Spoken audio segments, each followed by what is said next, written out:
Hi, I'm Matt McAleer, President and Director of Private Wealth, joined by John Mousseau, CEO and Director of Fixed Income at Cumberland Advisors in Sarasota, Florida.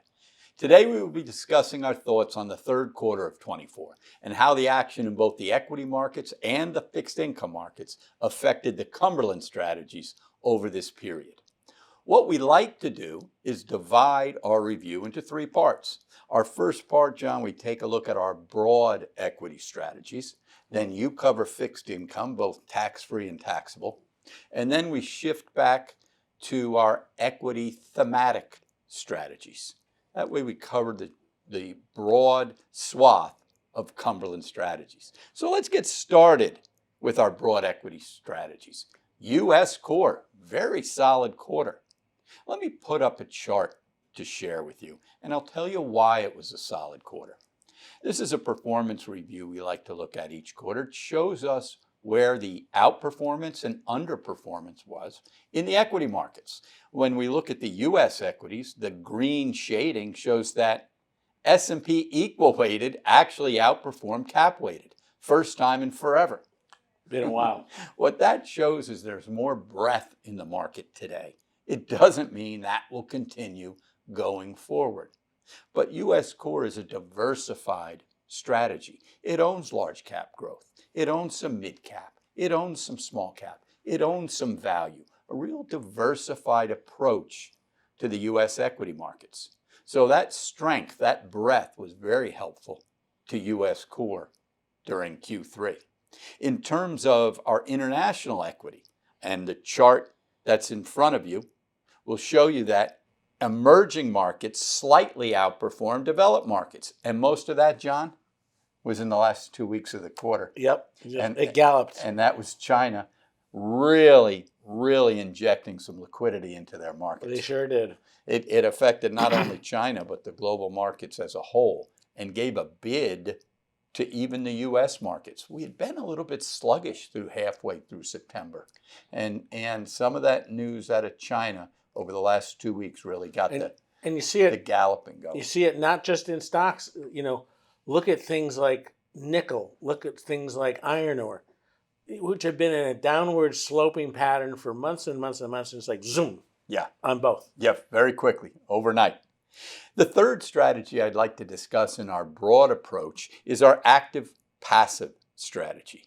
Very solid quarter on the back of improving mid-caps. We talked about that breadth.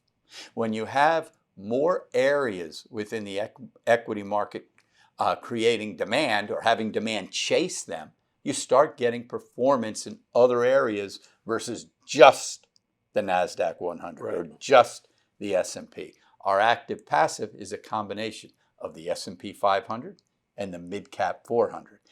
And what does it combine itself with, John? And this will lead into you. It combines itself in a 60-40 pattern with fixed income. Right, and gets rebalanced. Gets rebalanced depending on market action. Exactly. So what do you have for Q3 fixed income? A good quarter. After what would have been a tough first part of the year with basically rates rising. 10-year bond was at a 470 back in April. And even as you got to the end of June, it was almost a 450. And some of that was politically related because of the poor performance of the president. It looked like it was going to be a Republican sweep. And that's what you were left with at the end of June. You went from almost a 450 down to a 375, 378 by the end of the quarter. Remarkable. A number of reasons for it. Number one, once the president left the race, the polls started to tighten the idea, and we've talked about it oftentimes, the idea that you would have undivided government, a clean sweep, started to go away. That helps bonds because they realize that, boy, it's going to be hard to spend money if you don't have everybody lined up on the same side. It's kind of a check and balance, if you will. That's number one. Number two, we got finally some softer numbers on jobs, both for the June number and the July number and the August number. And now the September number that came out today was a little bit, higher. But the point of it is the trend has been down. Other economic indicators have been softer. And of course, the other thing, you had the Fed finally cut rates on September 18th. They cut them 50 basis points. So the old range was 5.25 to 5.5 on Fed funds. The new range is 4.75 to 5. And the Fed basically said they are on a path to cut rates. How fast? Probably 25 basis point increments. But the markets, the bond markets, really liked the fact that the Fed finally took that step in going forward. On the municipal bond side, not nearly the kind of rate drop that Treasuries experienced. So, for example, the 10-year AAA Muni dropped only about 20 basis points in yield, 283 to 263. Why such a muted response on the municipal side? A lot of it because that had really held up earlier in the year and hadn't gone up nearly as much as Treasuries. Right. So some of that is just an offset. But the other side is that as you got into September and even the end of August, what did you see? You saw municipalities starting to front run their issuance that might have come later on in the year, end of November, December, and they said they didn't want to have the issuance come in a period of volatility that might be following the election. So instead they move it up. So it's like anything else. Everybody tries to go through the revolving door at once. Supply goes. It's very hard for them to follow Treasury yields down as fast. So it was certainly a good quarter for munis, just not nearly as much.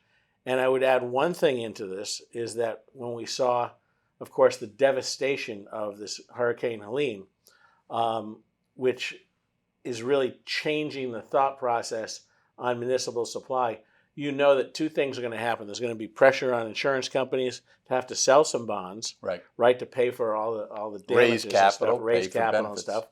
And the flip side of that is that you're probably going to see some form of either tax-free or taxable issuance for these municipalities that have just gotten the tar kicked out of them by the storm, and for rebuilding. And what comes with that is the rebuilding usually has a very positive stimulative effect as it rebuilds. Right. So all of that takes a little bit of the slowdown argument away. Yeah. And John, you're mentioning pricing and economic indicators and where bonds may trade. Important to also mention that the cash flow yield in the bond strategies today versus 2 years ago is nearly double. It's a remarkable difference when you start talking about a Treasury cash flow of 4, something that's like a corporate or taxable muni that's closer to 5, right? And that's versus a Treasury back at the beginning of 21 that was 1.5, right? And other stuff was maybe 2.5. Big difference. And as you always say, you start to compound that as you go forward. That's it. Yep. That's it. Compounding cash flow makes bonds an integral part of a broad portfolio today. Let's jump back to equities for a couple of moments. Thematic strategies. These are strategies that we are trying to get in front of changing themes or changing demand in industries and sectors. The first is U.S. equity. Very solid quarter. Yes. U.S. equity leaned very heavily on financials and defense companies. We know that there is a tinderbox in the Middle East. Yes. Russia and Ukraine continue to go at it. For really the better part of 12 months, defense stocks moved, but really didn't catch a very strong bid. No. Over the last 3 months, very strong action out of the defense stocks. When we couple that with the lower rates, we saw the financials get a bid. And in terms of broader indices, as we pointed out in that chart, strong actions. Let's take a look at tactical trend. Tactical trend, John, leans on relative strength. It can be invested in domestic equities, international equities, fixed income, currencies, commodities, or even cash. Right. So it's a nice sleeve to an overall portfolio.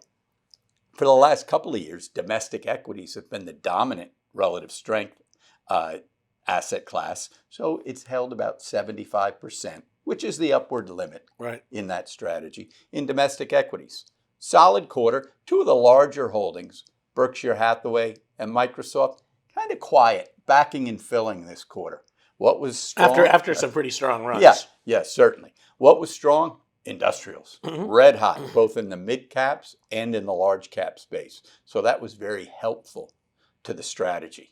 In terms of where we might go with some of the cash in that strategy, let's keep an eye on international. It's been the worst place to be for 15 years, John. We're starting to see more of a continuous bid in these markets, both developed and emerging markets, even ex-China. Right, and some of that started before China even started their stimulus. India has been a wonderful hold. Right. So we may start to increase the allocation internationally in tactical. Anything else, Moose? I think we about covered it. It's always going to be interesting going into election. By the time we do the next quarterly review, of course, we will know who the next president is going to be. And there could be some volatility around that, and we will see. Yep, try to find some reasonable entry points. Yep. I hope you enjoyed this video and look forward to providing you with more review content on both the markets and Cumberland Advisors strategies on a quarterly basis. Feel free to reach out with any questions and make sure to visit our YouTube channel where you can find other relevant content such as our Week in Review series or strategy profiles. Thank you.